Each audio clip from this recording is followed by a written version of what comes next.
if you're interested in fitness at all, you've probably heard the term progressive overload. And there's a possibility that you've even, been frustrated at some point because you feel like you're not progressing, or maybe you're not progressive overloading correctly. And so that's kind of what I want to talk about today. Obviously, I've made a PowerPoint presentation, and so please come along with me on this journey. This is going to be kind of an open discussion. I'm going to give you some things to think about and give you my thoughts, and hopefully give you some words of encouragement and possibly some motivation and some techniques you can do to purposely progressive overload. As we talk about this topic today, which is, does progressive overload matter, or is progressive overload real? Okay, so strap in. Grab your pre-workout. The Brofessor is here. Class is in session. Throwing his Crack White Monster. Grab your notebooks. Let's get it on. Okay, a little bit about me. Credentials. All right, credentials. Boom. There we go. Okay, I've been working out for about 15 years. Started when I was getting ready to join the military. It's really just a passion of mine. Okay, it's not my job at all. I have a job. I got kids. Basically, I'm just working out to be the biggest guy at my kids' function, or the biggest dude at my kids' pool birthday party, or when I go to their elementary school function. I want my kids to be like, my dad is the grotesque one. That's all I want. That's all I envision for my future. So anyways, contents. Here's what we're going to talk about today. I'm going to give you some things to think about. We're going to talk about what is progressive overload. I'm going to give you a technique, if you're curious, how exactly can we progressive overload? Okay, so I'm going to give you a very simple technique so that you can purposely force progressive overload in your workouts. Then I'm going to talk about some progressive overload mistakes that I've made in the past and give you my thoughts, my verdict. Does it matter? Okay. So that's what we're going to go over. First off, what is progressive overload? Okay, you probably have heard it bounce around, but just to recap so we can kind of set a level playing field here, okay? It's just the concept of increasing the weights or the stimulus or the stress or whatever on your body over time, and then you get results, okay? So that's kind of the concept of progressive overload. And why am I even talking about this? Okay, which is a valid question. Okay, Frank, why are we even thinking about progressive overload? Basically, it's because I see this happen a lot, and I've fallen into this trap as well. I'll be into the gym with somebody, and they do something. They do a set of whatever weight, and I'm like, yo, dude, that was good, nice, bro, good set. And they're like, well, I only did 12 this week, and I did 11 last week, right? And they're kind of beating themselves up about it, getting down about it. I'm like, brother, no, you're going about this all wrong, okay? So the thing is, a lot of people will start to beat themselves up if maybe they don't see that week to week progression. Okay, is that are you tracking? That's really why we're having this conversation.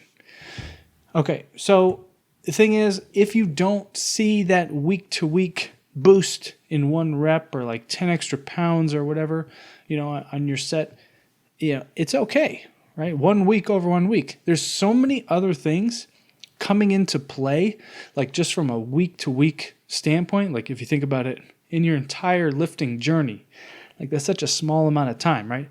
So you got to think about other factors to consider if you didn't make 1 rep of progress over that week, okay?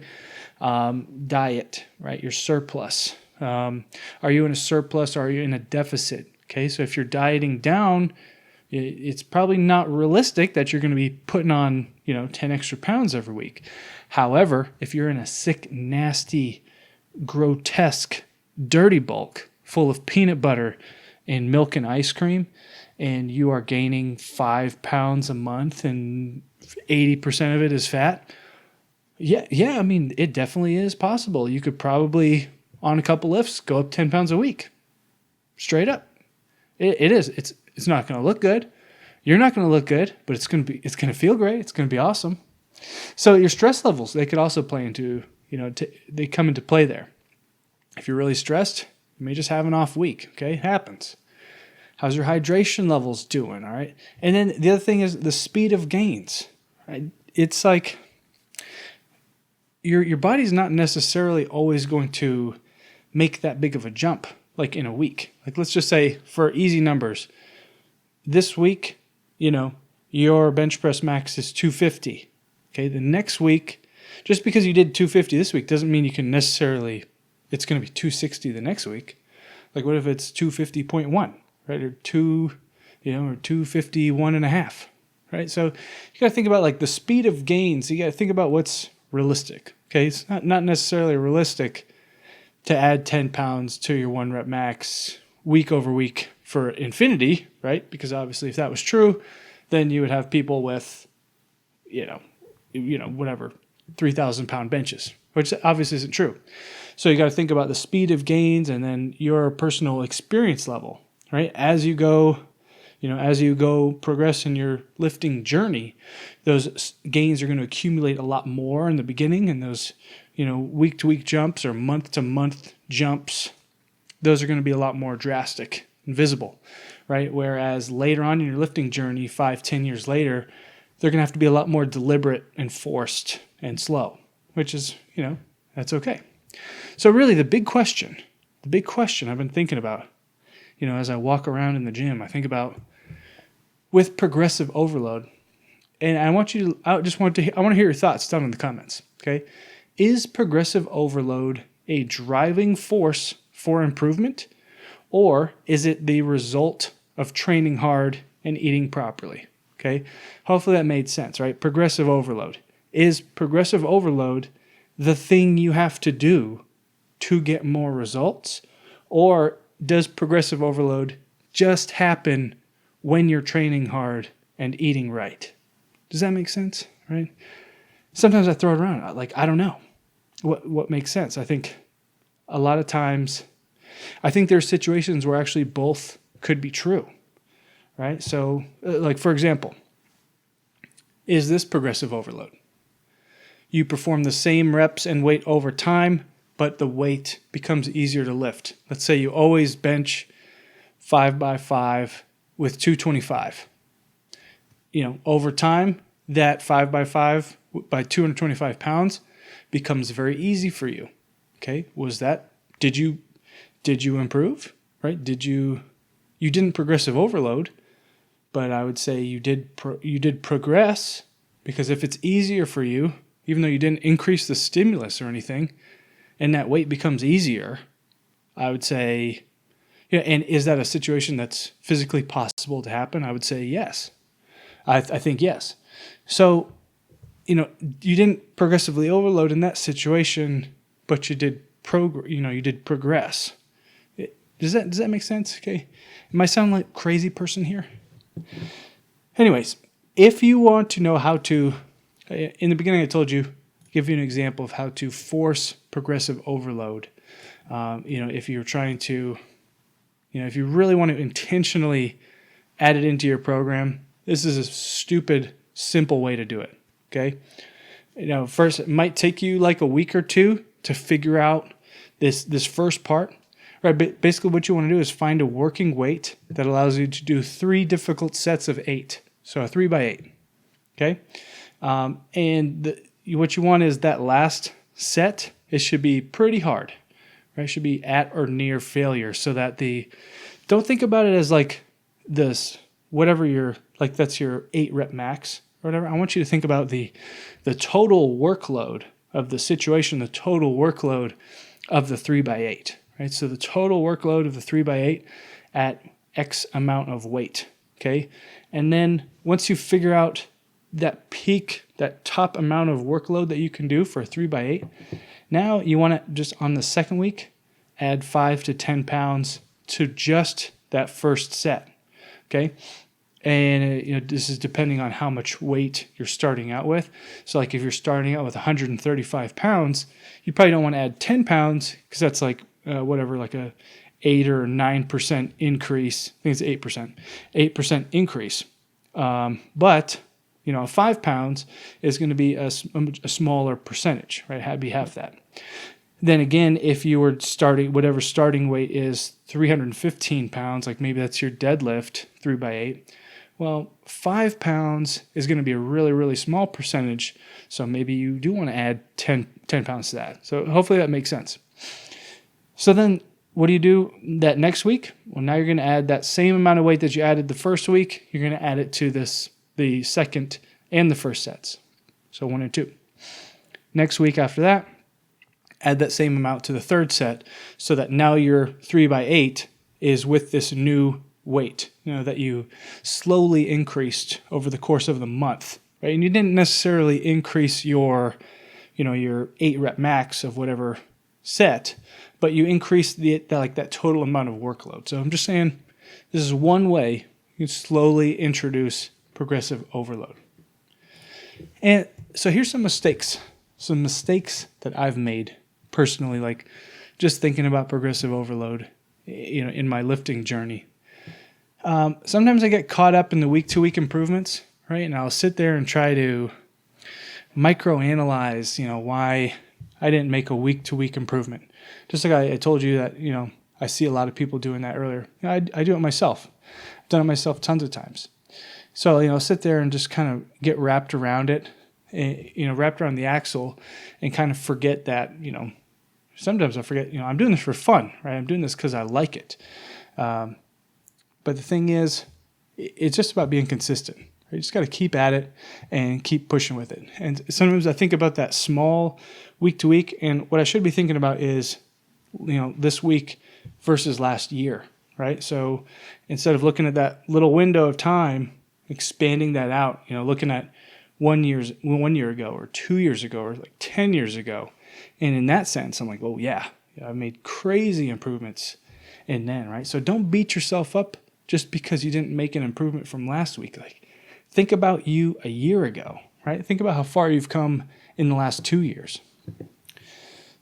The other mistake I've made, and this is like the double-edged sword of tracking.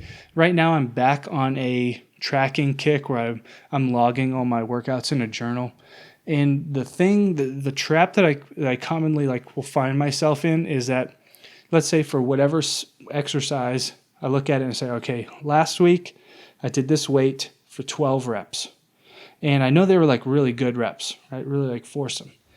And in my head, I'm like, well, if I just, if I sacrifice technique a little bit, I could probably squeak out a 13th rep, right? So I kind of sometimes will, it's almost like an ego thing where I will just try to get that extra rep and sacrifice technique. And maybe, even though I did the extra rep, was the set really better? Was it more beneficial than the set from the previous week, even though there was one more?